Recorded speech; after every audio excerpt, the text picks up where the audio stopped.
नमस्ते, सत श्री अकाल, अस्सलाम वालेकुम। स्वागत है आप सबका अपने चैनल ट्रैवलिस्ट पर। और पिछले व्लॉग में अगर आपने देखा हो तो हम आपको ले आए थे मांडू और आज समय है मांडू घूमने का। मेरे पीछे है सागर तालाब और यहाँ अभी आ गए हम इको पॉइंट पर।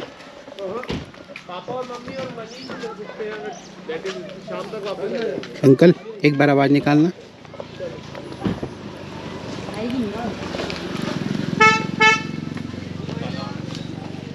हेलो साहब लोग मेरा आज कुछ है। और ये बीच वाला वो जमाने का हॉस्पिटल है। कैसा लगा? बिल्डिंग बढ़िया है, अच्छा है। लेडीज क्लाउड है। जो एको पॉइंट है, एको पॉइंट मतलब यहाँ पे अगर आप खड़े होगे आवाज लगाओगे तो आपकी आवाज बहुत गूंजेगी, दूर तक सुनाई देगी, ठीक है। और एको पॉइंट के आगे आप ये जो महल से जो देख रहे हैं ये एक्चुअली दाई का महल है। दाई का महल उस टाइम को हॉस्पिटल होता था, लाइक गायनी, तो फॉर मैटरनिटी के लिए यहाँ पे दाइयाँ जो है वो डिलीवरी करवाती थी रानियों की।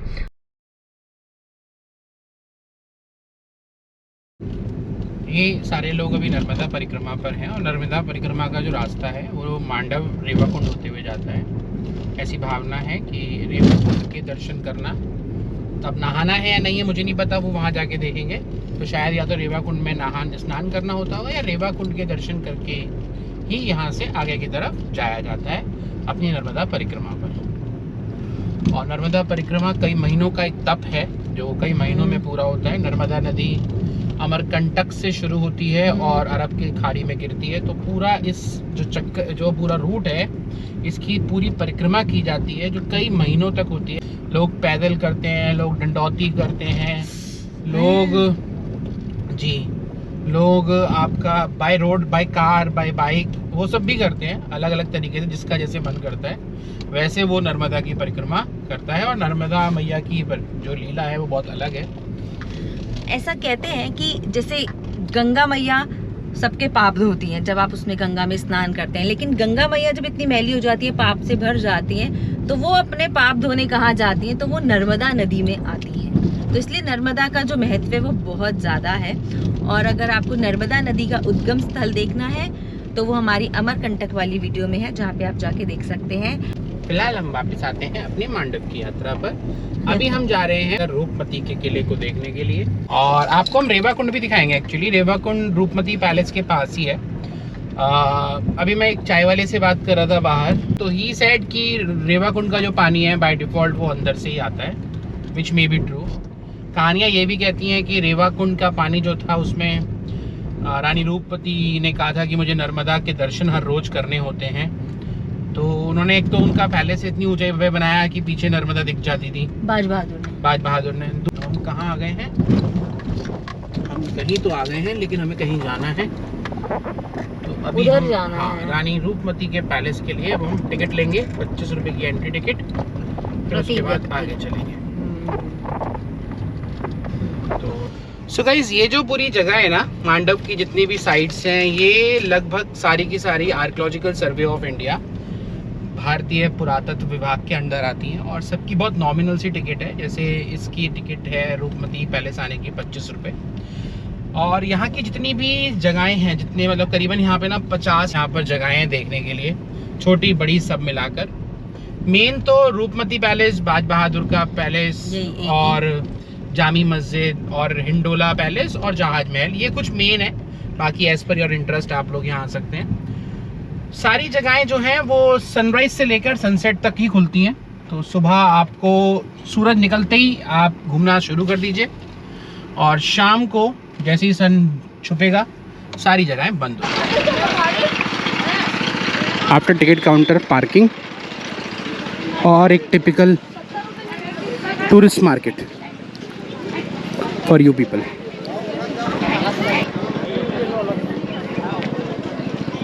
तो गाइस, अब हम आ गए हैं रूपमती पैलेस की एंट्री पर और ये ऊपर जो आपको दिख रहा है ये रूपमती पैलेस है।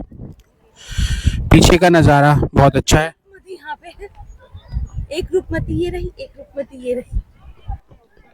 Winters and new year time दोनों को मिलाकर अच्छा खासा रश मांडव में देखने को मिल रहा है आज।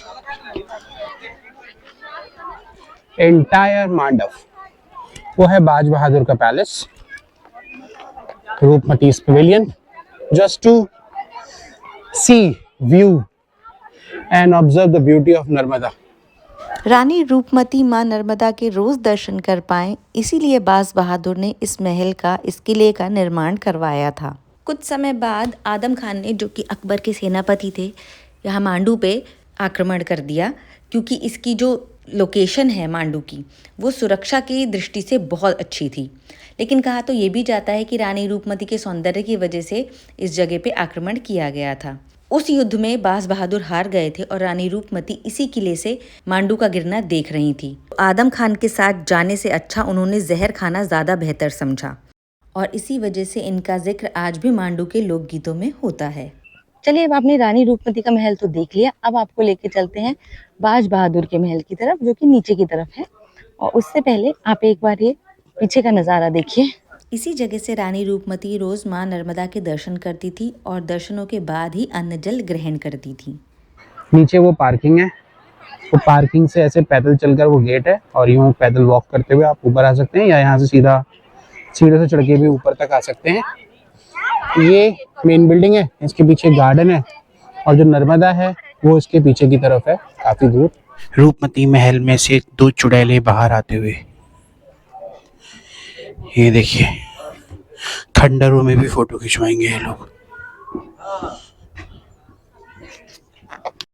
तो गाइस ऑल द वे ऊपर से आ गए हम नीचे, वापस मार्केट में गाड़ी उठाते हैं पार्किंग से और चलते हैं आगे। रूपमती पवेलियन से थोड़ा सा नीचे और बाज बहादुर पैलेस के जस्ट सामने है ये रेवा कुंड। और जो भी मैं बता रहा था आपको, नर्मदा यात्रा वाले लोग जो आते हैं इसी जगह पर आते हैं। आप देख सकते हैं सामने जो नर्मदा परिक्रमा कर रहे हैं अभी, और अपना थोड़ा पूजा आरती, अपने ऊपर हल्का सा जल छिड़कते हैं। और इसके ठीक अपोजिट है दोस्तों बाज महल का पैलेस, बाज बहादुर का पैलेस। पार्किंग लगा दी है, चलिए चलते हैं अंदर। एंट्री टिकट वही 25 रुपये जो ऊपर थी, वही यहाँ पर चलेगी। धन्नो यहाँ खड़ी है, हम ऊपर जाएंगे।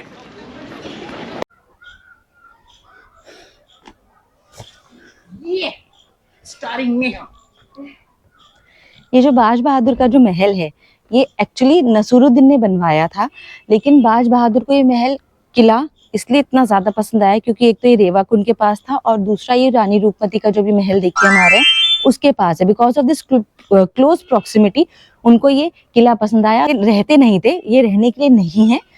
ये वाले जो किले हैं ये just as watch tower use किए जाते थे टू सी नर्मदा रिवर, जो यहाँ से दिखती थी, अभी भी दिखती है बट हेजी है तो नहीं दिख सकती हैं। चलिए आपको लेके चलते हैं अंदर बाज बहादुर के महल में या किले में।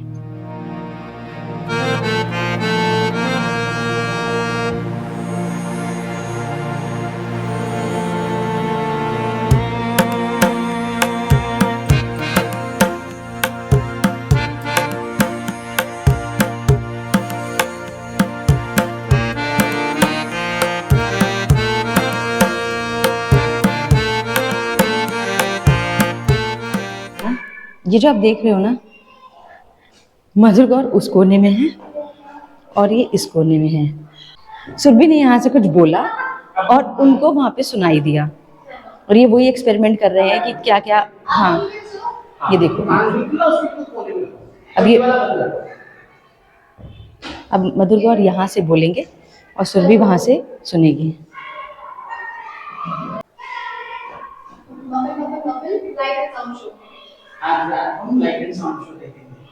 अरे सही सुनाई, मतलब कुछ सुनाई दिया तो सुरभि को इधर से सुनाई दिया। इन्होंने बोला कि आज हम रात को लाइट एंड साउंड शो देखेंगे, और सुरभि को सुनाई दिया। अब हम आ गए हैं दरिया खान के टॉम में। So now we are heading towards दरिया खान का मकबरा। दरिया खान महमूद खलजी के टाइम पर उनका एक अधिकारी था जिसने खुद ये टॉम बनवाया था। ये आ गया दरिया खान का मकबरा। इधर मस्जिद है और ये मकबरा है। पानी गंदा हो चुका है, सड़ चुका है बिल्कुल भाई।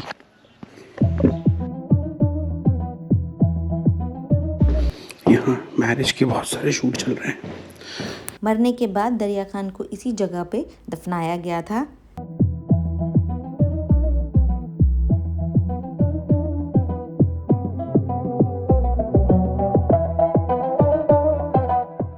अब हम आ गए हैं जहाज महल के बाद मांडू की दूसरी सबसे बड़ी अट्रैक्शन पर, जो है जामी मस्जिद। This is map of Mandu fort. ये जो पूरा एरिया है ये मांडू फोर्ट है और उसके अंदर हैं ये सारी चीज़ें, ये जामी मस्जिद, जहाज महल और रानी रूपमती का महल, जो कि आप आएंगे तो देखेंगे। ये कॉन्टूर लाइन से जो हाइट बताती हैं, और ये वाटर चैनल्स दिखाए गए हैं यहाँ पर। ये पानी नीचे की तरफ उतर रहा है इधर, ये ऊंचा हुआ एरिया है, ये नीचे की तरफ जा रहा है। ये वाटर चैनल्स हैं। ये जो ब्लू कलर में जैसे ये वाटर, ये मेरे ख्याल से सागर तालाब है। 46 नंबर पे देखना सागर तालाब है। सही बोला। ये सागर तालाब है और ये सारे वाटर चैनल्स हैं। And all in all here you can see 48 places जो मार्क्ड है। सबसे ज़्यादा मेन है जो जनरली लोग यहाँ पर देखने आते हैं, ज़्यादातर जो देखते हैं, एक तो हिंडोला महल हो गया, चंपा बावड़ी, जहाज महल हो गया। इसके बाद ज़्यादातर लोग अशरफी महल देख लेते हैं, होशन शाह का मकबरा और जामा मस्जिद। ये तीनों एक दूसरे के सामने आमने सामने हैं। जहाँ हम खड़े हैं वो जामा मस्जिद है, इसके पीछे होशन शाह का मकबरा है और इसके अपोजिट साइड में अशरफी महल है। इसके अलावा 56 महल पीछे है, वो एक छोटा सा म्यूज़ियम टाइप है, वो देख सकते हो। और रेवा कुंड बहुत इंपॉर्टेंट है। बाग बहादुर का महल, रूपमती का महल जो सबसे ऊंची जगह पर है यहाँ पर। तो ये सारी दाई का महल और इको पॉइंट आपको एक दूसरे के सामने देखने को मिलता है यहाँ पर, सागर तालाब के बिल्कुल अपोजिट में। तो ये सारा यहाँ पर है देखने के लिए। चलिए अब चलते हैं जामी मस्जिद में। ये जो जामी मस्जिद है, जैसा कि आप देख सकते हैं, एक तो काले पत्थर में बनी हुई है, ऊपर से इसमें 3 गुंबद हैं, और इसको उमैयद मस्जिद, जो कि सीरिया का कैपिटल दमिश्क है, वहाँ बनी हुई है, जिसे कहते हैं कि वन ऑफ द लार्जेस्ट और ओल्डेस्ट मस्जिद है वो दुनिया की। उसी की तर्ज पर इस जामी मस्जिद को बनाया गया है।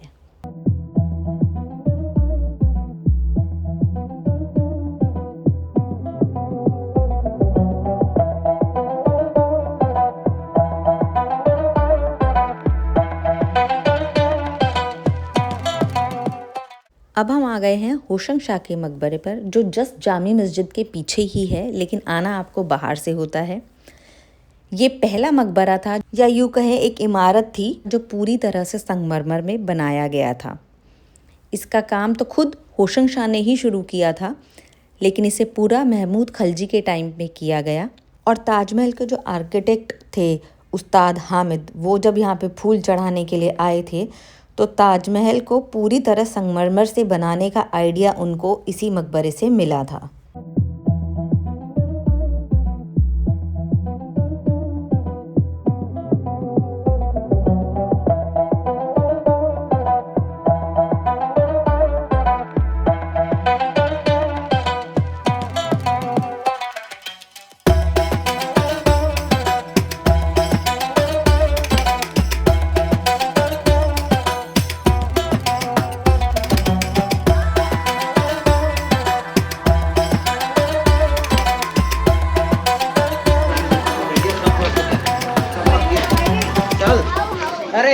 तो दोस्तों नाउ अब हम आ गए हैं Jahaz palace, the most famous and the most important place in this Mandav. This is Taveli Mahal, so called tabela for the animals. This is the tabela and this is for the people who used to take care of the tabela वाला जानवर्स। वो तबेला, वो तबेले की जानकारी के लिए लोग, ये अंदर वाटर के लिए है भाई। इधर उधर पानी और बीच में ये इमारत, इसीलिए इस जगह को जहाज महल का नाम दिया गया। और महमूद खलजी के टाइम पे ये एक हरम की तरह यूज होता था, जहाँ 15,000 औरतें रहती थी। तो हाँ, this is the miniature of जहाज महल। ये वाला है, ये नाइस प्राचीन हिंदू बावड़ी, वाटर टैंक, वाओ नाइस। ये पानी स्टोरेज के लिए इस्तेमाल की जाने वाली चीज़ें दोस्तों। और जिस जगह पर अभी हम हैं, यहाँ पर होता है शाम को 7 बजे 7:05 पे light and sound show Hindola palace की वॉल पर। तो अभी ये पूरा चेयर्स यहाँ पे लगनी शुरू हो गई हैं। अभी हमें लग रहा है ये है हिंडोला महल। हिंडोला महल इसको इसलिए कहा जाता है क्योंकि जो इसकी दीवारें हैं वो थोड़ी स्लांटिंग वे में है, तो ऐसा एक हिंडोले का रूप देता है और खूब हवादार है, तो खूब ऐसा लगता है कि हिल रहा है। और ये सभा के लिए बनाया गया था, यहाँ पे सभा होती थी।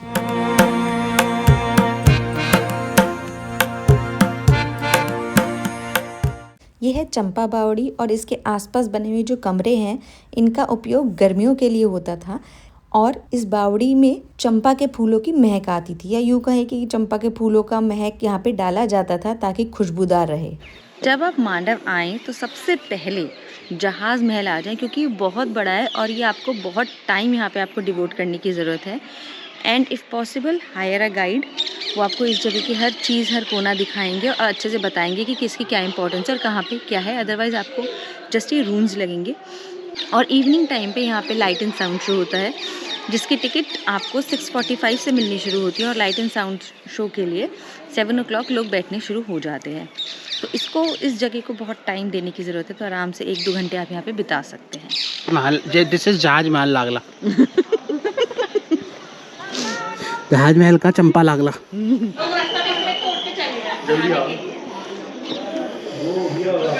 नाइस।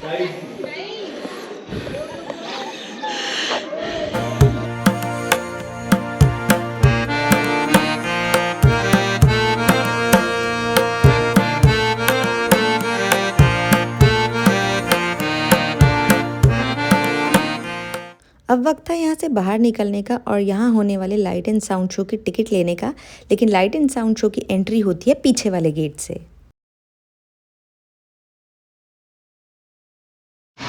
तो अभी हम लोग मांडू का वो लाइट एंड साउंड शो देख के आ गए हैं अपने रिजॉर्ट पे, यहाँ पे शिवानी रिजॉर्ट में। ये रिजॉर्ट मैं आपको बाद में दिखाती हूँ, लेकिन पहले आपको बताऊँ कि ये जो हमने लाइट एंड साउंड शो देखा, इट वाज अमेजिंग, फैबुलस। अच्छा हुआ कि आज हमने डिसीजन लिया कि हम मांडू में रुकेंगे और पूरा मांडू देख के और लाइट एंड साउंड शो भी देखेंगे। It was one of the best light and sound show I have ever seen.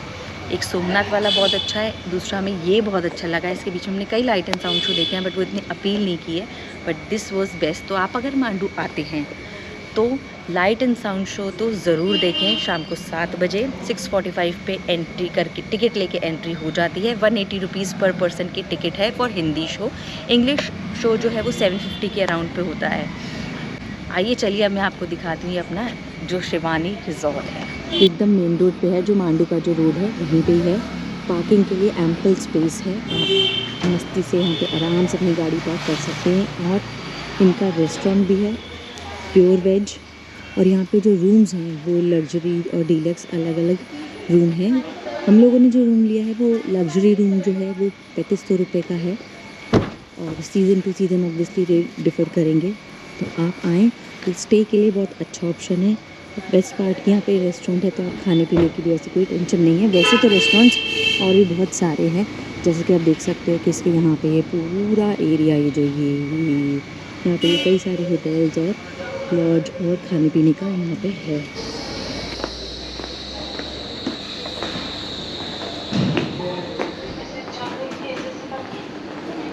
इनका रेस्टोरेंट है पूरा। और दिन में इसी रेस्टोरेंट में हमने मांडू की लोकल डिश दाल पानिया का लुत्फ़ उठाया था, बहुत टेस्टी थी। इस पानिया को ऐसे पहले आपको तोड़ना है। ये पानिया जो बनाया है मक्का का, ठीक है, मक्के का आटा है और इसको भून लिया गया पत्ते में रख ऐसे तोड़ लेना है।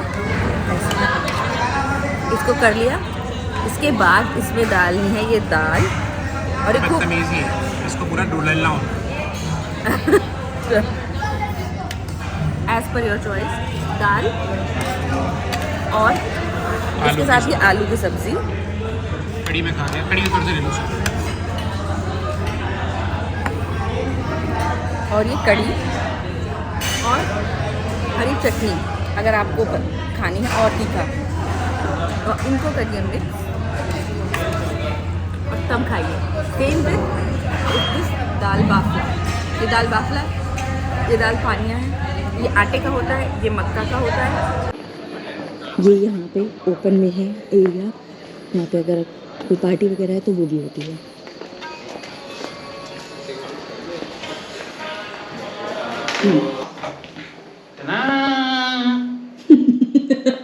इनके हाथों में भी सामान नहीं रहा। ये रूम, ये है रूम, अच्छा खासा बड़ा रूम है और सीलिंग इतनी ऊपर, और ये वैनिटी वाला एरिया।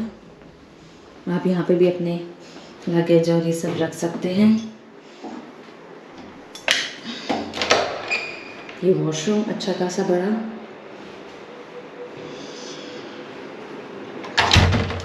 सो 3500 रुपये में नाइस स्टे, नाइस रूम, ये पूरा एरिया आपको मिल जाता है। सो गाइज, इसी के साथ हमारा ये ब्लॉग होता है ख़त्म। मांडू की जर्नी हमारी आज की होती है पूरी।